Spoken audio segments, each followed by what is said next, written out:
Hello and welcome to Moments in History. I'm Linda Shenton-Matchett, author, speaker, and history geek. While researching my stories, I unearth tons of historical information that doesn't end up in my books. So I've created this channel to share these tidbits with you. I appreciate you stopping by to watch. Those of you who are movie buffs may remember the 1943 film Stage Door Canteen. It was a huge hit during the war. One site described it as an American World War II film with musical numbers and other entertainment interspersed with dramatic scenes by a largely unknown cast. However, there were dozens of cameos made by well-known stars, and 6 bands are featured, including Benny Goodman, whose Why Don't You Do Right shot singer Peggy Lee to fame. The good news, for those of you who have not seen the film, is that it's in the public domain in North America and widely available. But did you know that the movie was inspired by the real Stage Door Canteen? That's right, it operated out of the Broadway Theater District in New York City. Founded in 1942 by the American Theater Wing, it could trace its roots back to World War I, when playwright and director Rachel Crothers and 6 other theater women started the Stage Women's War Relief Organization in 1917. Recruiting members from all aspects of the theater community and operating for 2 years, the organization sold almost $7 million in war bonds and collected nearly 2 million articles of clothing for distribution, in addition to providing entertainment for U.S. troops. Fast forward 2 decades. The entertainers were largely unpaid, volunteering their talents as a way to support the troops during the war. Operating 7 days a week, the Canteen operated on March 2, 1942, with 200 actresses of varying importance as hostesses and about 75 big-name actors as busboys. Estimates of attendance for that first night were well over 1,200 enlisted and non-commissioned officers, even though occupancy was only 500. Reports indicated that the GIs snarfed down 500 sandwiches in that first hour alone. Taking only 3 weeks to complete the necessary construction, the club had opened for public preview the night before, with the price of admission being food supplies for the kitchen.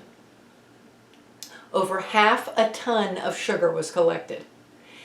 As a recruiting event for volunteers, Cal told 700 men and women who turned up that they would be expected to work for the duration of the war and would be obligated to provide a substitute if they had to miss a shift. "These men are going to the Philippines," announced actress Jane Cowell. "They are going to the Burma Road, and nothing is too good for them."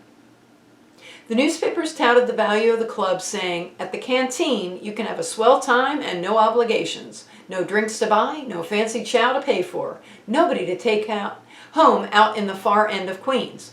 Ask that glamorous movie star hostess to dance. Try those fancy steps. If you fumble them, the only folks who know you as anything but a uniform are way back home." In addition to shows and dancing, the Canteen also offered off-duty military personnel opportunities to unwind in various ways, including eating lots of great food and writing letters home. The food was provided for free, and between 5 p.m. and midnight, the Canteen served 200 gallons of coffee and more than 5,000 cigarettes were smoked. The Canteen was an instant success, and that success continued.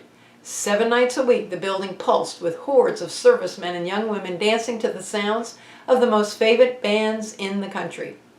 Stars abounded. Actress Helen Hayes served sandwiches, while actors Alfred Lunt and Sam Jaffe cleared away the plates. Workers coped with the facility's limited size by allowing servicemen to enter in shifts. The system made it possible for more than 2,000 uniformed personnel to enter the club each night. A young actress named Picall volunteered on Monday nights. "There was fierce jitterbugging," she wrote. "Many a time I found myself in the middle of a circle being whirled and twirled by one guy, then passed on to another, non-stop, until I thought I would drop. It wasn't much to do for the war effort, but it was something."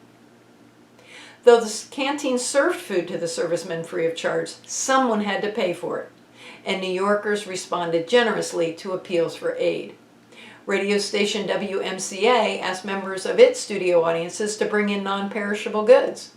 Schubert donated his Imperial Theater for 2 benefit matinee performances, and songwriter Irving Berlin contributed all profits from his great hit, I Left My Heart at the Stage Door Canteen.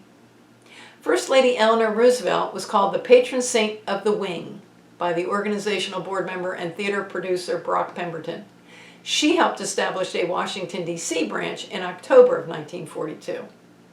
Similar facilities sprang up in Boston, Newark, Philly, Cleveland, and San Francisco, and canteens were even opened overseas in London and Paris during the closing months of the war. Now, the only canteen to rival the original's fame was the one in Los Angeles, thanks to its proximity to the country's biggest stars. Actor John Garfield and actress Bette Davis, both whom had worked stints at the New York Canteen, became the driving force between its Hollywood counterpart. Instead of theater people, movie stars and crew members did the work. The sign over the door in the Hollywood Canteen read, "Through these portals pass the most beautiful uniforms in the world." The most beautiful people could easily have been added to that. A regular was movie star Marlena Dietrich. She caused mass hysteria one night when she arrived straight from the set of fantasy film Kismet covered in gold paint. Davis, who said volunteering at the canteen was one of the few accomplishments in my life that I am sincerely proud of, recalled at Christmas Eve that heartthrob crooner Bing Crosby showed up unannounced, accompanied by his young sons. The Crosbys sang carols for hours, she remembered, and there was not a dry eye in the canteen.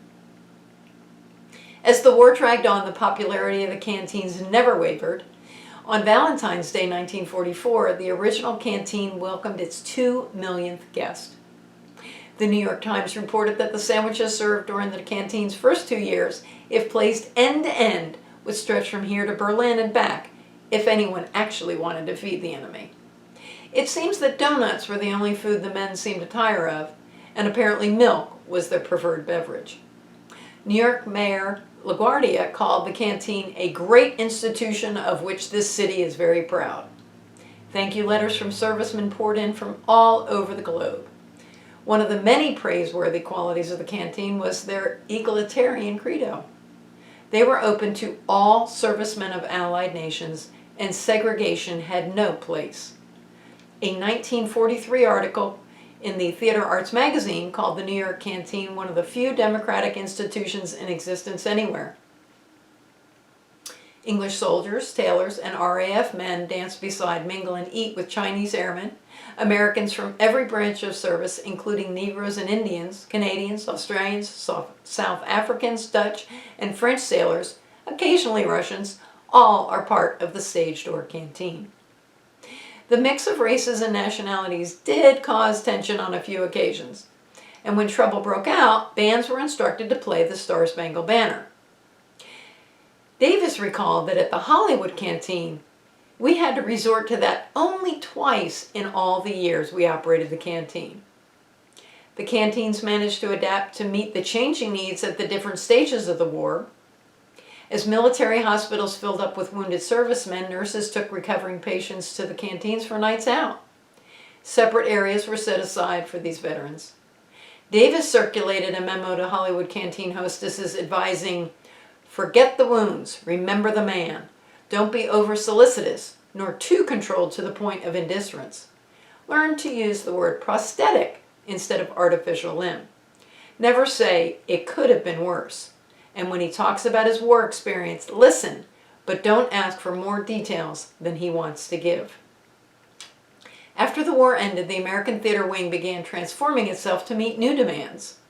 All the canteens had closed by the end of 1945, and attention shifted to creating a recreation program for patients in the VA hospitals and a theater school for GIs returning home from overseas. The 44th Street Theater was torn down in 1944, and the canteen space along with it. The wing failed to find a suitable new location, and the Times has since abandoned its printing plant, although the building still remains with a metal plaque reminding passers-by of the canteen site. I hope you've enjoyed today's moment in history. If you would like to learn even more history, please stop by my blog found on my website at www.lindashentonmatchett.com.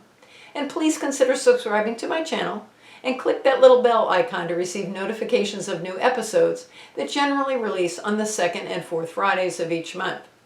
You now have the opportunity to support me in my author journey through Patreon and receive exclusive benefits not available anywhere else. Depending on the level of support you choose, you'll get to read along as I write, obtain advanced copies of ebooks or signed paperbacks, and attend live monthly chats. You might even get to name a character. Head on over to my page found at patreon.com/Linda Shenton Matchett for more information. Again, that's www.patreon.com/Linda Shenton Matchett. Thanks for watching and have a great rest of your day.